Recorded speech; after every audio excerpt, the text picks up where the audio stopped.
नमस्कार दोस्तों, PCS pointer में आप सभी का स्वागत है। आज हम लोग इंडियन पॉलिटी के दूसरे चैप्टर की चर्चा करेंगे, जिसका नाम है भारतीय संविधान के प्रमुख स्रोत, भारत संविधान निर्माण की प्रक्रिया, समितियां एवं संविधान की विशेषताएं। तो इस वीडियो में आप सभी अंत तक बने रहें। अगर वीडियो पसंद आए तो लाइक करें, चैनल पे नए हो तो चैनल को सब्सक्राइब करें। चलिए हम लोग वीडियो को शुरू करते हैं। संविधान के ढांचे के निर्माण में किन स्रोतों को शामिल किया गया था? तो आंतरिक स्रोत और बाह्य स्रोत। आंतरिक स्रोत का मतलब है कि जो ब्रिटिश भारत में जो शासन कर रहे थे, तो वो बीच बीच में कुछ अधिनियम ले आते थे, तो वो हो गए हमारे आंतरिक स्रोत। और बाह्य स्रोत कि जब संविधान का निर्माण किया जा रहा था, तो उस समय अन्य देशों के जो संविधान पहले से बन चुके थे, जैसे ब्रिटेन हो गया, अमेरिका हो गया, आयरलैंड, ऑस्ट्रेलिया, तो वहाँ से कौन कौन से प्रावधान हमारे भारतीय संविधान में शामिल किए गए। तो इन दोनों को मिलाकर ही हमारा भारतीय संविधान बना है।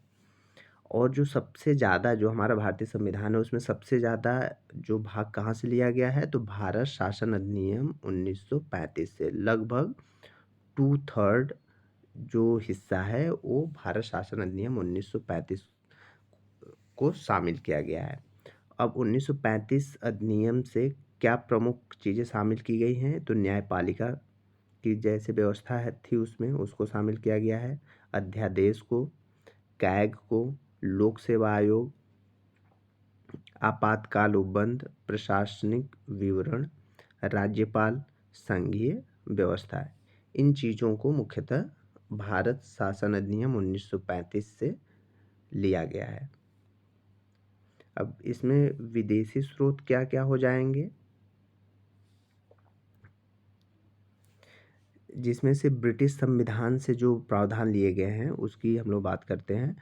संसदीय शासन प्रणाली, संसदीय विशेषाधिकार, विधि का शासन, विधायी प्रक्रिया, एकल नागरिकता, मंत्रिमंडल प्रणाली, एकल न्यायिक प्रणाली, सर्वाधिक मत के आधार पर जीत का निर्णय और द्विसदनात्मक व्यवस्था। ये ब्रिटेन के संविधान से इतने सारे प्रावधान लिए गए हैं। ये इम्पोर्टेंट हो जाते हैं। खासकर इसमें से आप लोगों को, जैसे हम लोग कभी पूछ देता है एग्जाम में कि द्विसदनात्मक व्यवस्था किस संविधान से लिया गया है भारतीय संविधान में, तो इसको याद करना जरूरी हो जाता है। और विधि का शासन, आगे हम लोग बढ़ते हैं। अब संयुक्त राज्य अमेरिका यानी यूएसए के संविधान से क्या क्या लिया गया है, तो मूल अधिकार यानी फंडामेंटल राइट्स, प्रस्तावना का विचार, राष्ट्रपति पर महाअभियोग की प्रक्रिया, स्वतंत्र न्यायपालिका, न्यायिक पुनर्विलोकन, लोक जनहित याचिका पीआईएल, उपराष्ट्रपति का पद, वित्तीय आपात, संविधान संशोधन में राज्य विधायिकाओं द्वारा अनुमोदन का प्रावधान, संविधान की सर्वोच्चता है। इतनी चीज़ें जो है वो यूएसए के संविधान से लिया गया है, जिसमें न्यायिक पुनर्विलोकन जो होता है, जुडिशियल रिव्यू, और पीआईएल, ये सब इम्पॉर्टेंट है, अक्सर एग्जाम में पूछ लेते हैं। आगे बढ़ते हैं। आयरलैंड के संविधान से कौन से प्रावधान को भारतीय संविधान में शामिल किया गया है, तो राज्य के नीति निर्देशक तत्व यानी डीपीएसपी, राष्ट्रपति का निर्वाचक मंडल एवं पद्धति, साहित्य, कला, विज्ञान, समाज सेवा में योगदान के आधार पर राज्यसभा में कुल 12 सदस्यों का मनोनयन, और ये राष्ट्रपति द्वारा किया जाता है।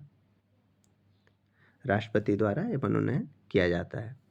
कनाडा के संविधान से क्या लिया गया है, तो अवशिष्ट शक्तियां केंद्र के पास, संघीय शासन प्रणाली, सशक्त केंद्र राज्यपाल की नियुक्ति, राष्ट्रपति द्वारा उच्चतम न्यायालय का परामर्शी न्याय निर्णय। ऑस्ट्रेलिया के संविधान से कौन से प्रावधान किए गए हैं, समवर्ती सूची, प्रस्तावना की भाषा, केंद्र राज्य संबंध, शक्तियों का विभाजन, संसद के दोनों सदनों का संयुक्त बैठक। इतनी सारी चीज़ें ऑस्ट्रेलिया के संविधान से लिया गया है, जिसमें से सबसे ज़्यादा जो क्वेश्चन आते हैं, समवर्ती सूची का प्रावधान भारतीय संविधान में किस विदेशी संविधान से लिया गया है? तो ये कहाँ से लिया गया है? तो ऑस्ट्रेलिया के संविधान से लिया गया है।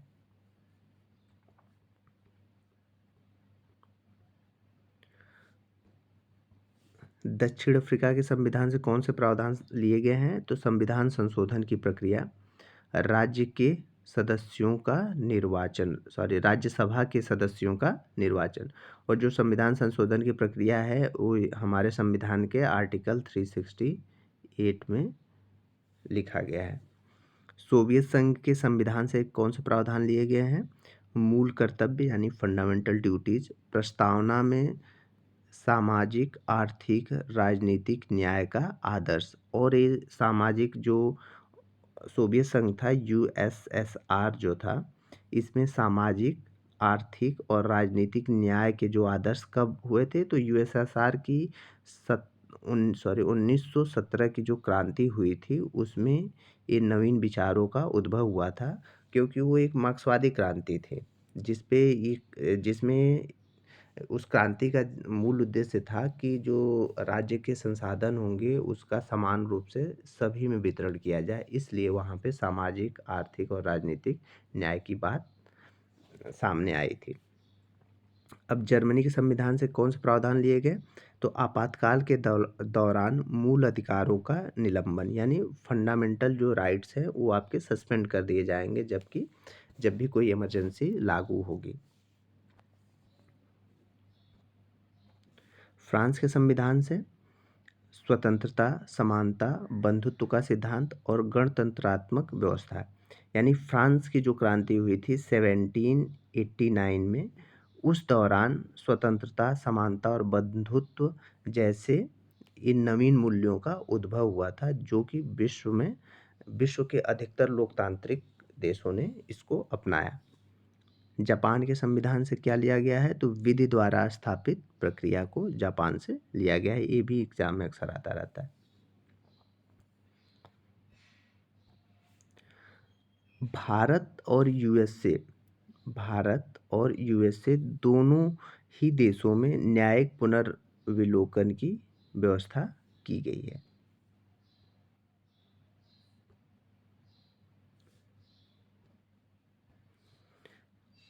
अब भारतीय संविधान जो है या फिर जो संविधान है उसके निर्वचन यानी इंटरप्रिटेशन के लिए उच्चतम न्यायालय की व्यवस्था कहाँ पे की गई है? यानी जो संविधान है उसके इंटरप्रिटेशन की व्यवस्था भारत में भी है और अमेरिका में भी की गई है, कि जो भारतीय संविधान हो या फिर अमेरिका का जो संविधान है उसकी व्याख्या कौन कर सकता है? तो वहाँ के संबंधित देश के सर्वोच्च न्यायालय उसकी व्याख्या कर सकते हैं। राज्यसभा के गठन में प्रतिभा, अनुभव और सेवा को प्रतिनिधित्व देने हेतु भारतीय संविधान निर्माता आयरलैंड गणतंत्र से संविधान से प्रभावित है। आयरिश जो गणतंत्र का जो संविधान था, यानी आयरलैंड का जो संविधान था उससे प्रभावित होकर भारतीय संविधान में भी राज्यसभा के कुछ सदस्यों का मनोनयन उनके प्रतिभा के, यानी जैसे अभी हम लोग इसके पहले पढ़े थे कि साहित्य के, कला पे, विज्ञान के, इन क्षेत्रों से कुछ अनुभवी लोगों को राष्ट्रपति राज्यसभा में मनोनीत करते हैं। राष्ट्रपति के विचारार्थ राज्यपाल द्वारा विधेयक सुरक्षित करने का प्रावधान कनाडा के संविधान से लिया गया है, कि राज्यपाल जो होगा राज्य के किसी विधेयक को, किसी बिल को राष्ट्रपति के विचार हेतु सुरक्षित रख सकता है। और ये प्रावधान सबसे पहले कनाडा के संविधान में किया गया था, जिसको भारतीय संविधान में भी लागू कर दिया गया या भारतीय संविधान में भी इसे शामिल किया गया। अब हम बात करेंगे संविधान निर्माण प्रक्रिया एवं संविधान सभा की।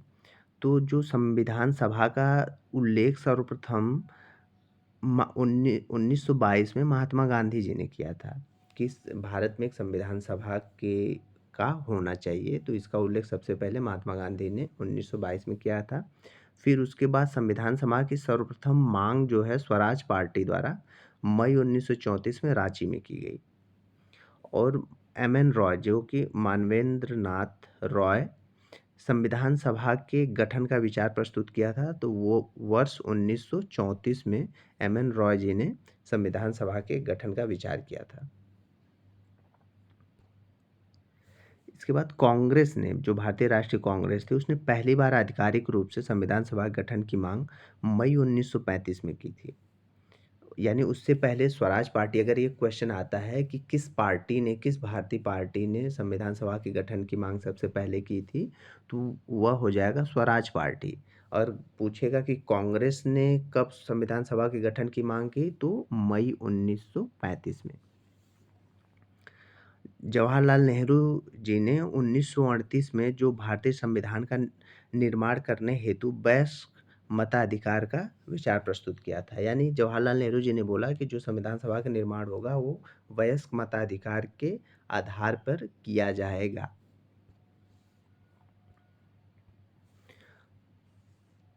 सर्वप्रथम संविधान सभा की मांग जो है आधिकारिक रूप से ब्रिटिश सरकार द्वारा कब स्वीकार कर ली गई थी, तो 1940 का जो अगस्त प्रस्ताव था उसमें उसमें सर्वप्रथम ब्रिटिश सरकार ने भारत में एक संविधान सभा के निर्माण करने की मांग को स्वीकार कर लिया था। लेकिन इन्होंने बोला था कि जो सेकेंड वर्ल्ड वार चल रहा था, 1939 से शुरू हुआ था और यह 1945 तक चला था। इन्होंने बोला था कि उसके बाद हम इस पे चर्चा करेंगे, विचार करेंगे संविधान सभा के निर्माण पे।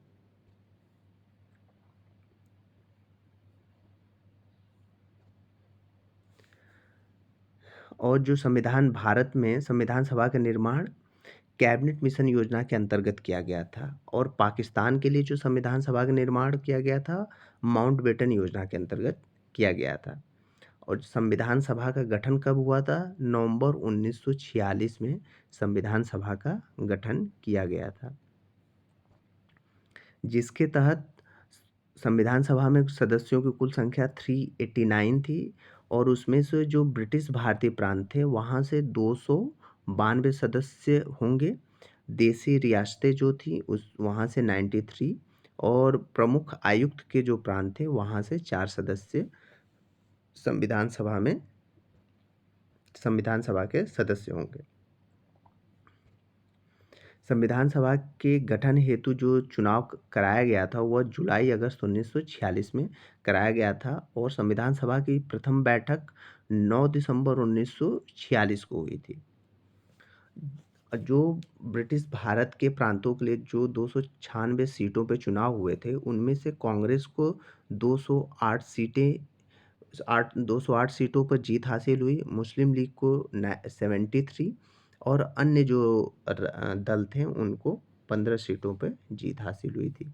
अगर हम लोग समुदाय की बात करें कि किस समुदाय को कितनी सीटें मिली, तो हिंदू जो थे उनको 163 सीटें मिली, मुस्लिम्स को 80 सीटें, और अनुसूचित जाति को 31। यही केवल 3 इम्पॉर्टेंट है, और इसके आगे का उतना ज़्यादा इम्पॉर्टेंट नहीं है। तो आप लोग केवल हिंदू को याद कर लेंगे 163 सीटें, मुस्लिम को 80 सीटें, और अनुसूचित जाति को 31 सीटें।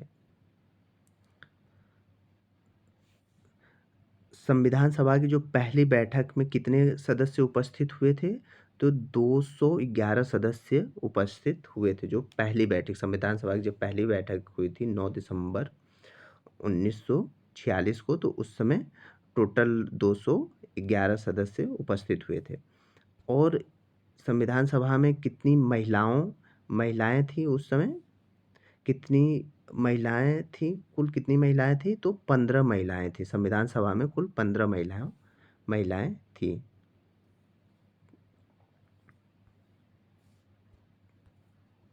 अब 15 महिलाओं की हम लोग बात कर लेते हैं, उनका नाम एक बार देख लेंगे कौन कौन महिलाएं थी ये लोग। पहले विजय लक्ष्मी पंडित, राजकुमारी अमृत कौर। विजय पंडित लक्ष्मी ने यूएन में भारत को रिप्रेजेंट किया था। सरोजिनी नायडू, सुचिता कृपलानी, पूर्णिमा बनर्जी, लीला राय, जी दुर्गाबाई, जी दुर्गाबाई, हंसा मेहता,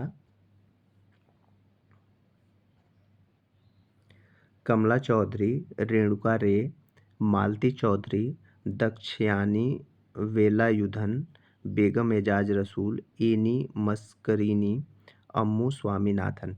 ये जो 15 महिलाएं हैं, इनको आप लोग एक बार नाम जरूर देख लीजिएगा कि एग्जाम में आ जाता है कि 4 ऑप्शन जैसे ऑब्जेक्टिव में दिए रहते हैं, तो उसमें 3 का नाम तो इनमें से रहेगा, एक का नाम बाहर से दे देगा और पूछ देगा कि इसमें से बताइए कि कौन सी महिला जो थी भारतीय संविधान सभा के की सदस्य नहीं थी। तो ऐसे क्वेश्चन आते रहते हैं, तो आप लोगों को ये नाम एक बार 15 नाम एक बार देख लेने चाहिए।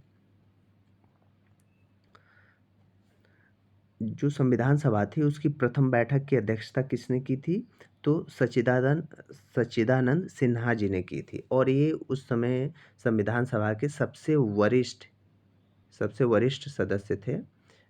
इसीलिए इनको संविधान सभा की जो बैठक हो रही थी उसके अध्यक्ष के रूप में चुना गया था। ये अस्थाई अध्यक्ष थे और जो अस्थाई अध्यक्ष किसे चुना गया था? तो डॉक्टर राजेंद्र प्रसाद जी को अस्थाई अध्यक्ष अध्यक्ष चुना गया था और इनको निर्विरोध जो है 11 दिसंबर 1946 को संविधान सभा के अस्थाई अध्यक्ष के रूप में चुना गया।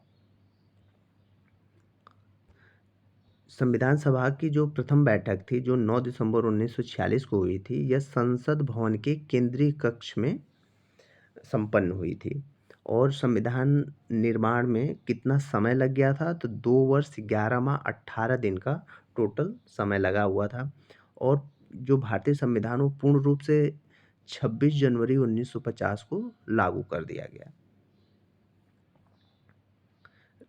जब संविधान लागू किया गया तो उस समय संविधान के कुल कितने भाग थे? तो 22 भाग थे, 395 अनुच्छेद होते थे और 8 अनुसूचियां थी और वर्तमान में इस समय 8 की जगह अब कितनी हो गई अनुसूचियां? 12 अनुसूचियां हो गई हैं।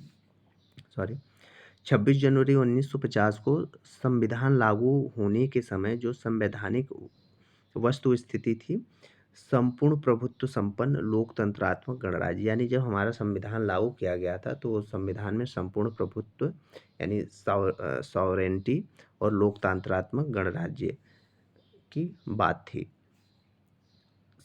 कांग्रेस ने किस अधिवेशन में संविधान सभा के अर्थ तथा महत्व की व्याख्या की थी?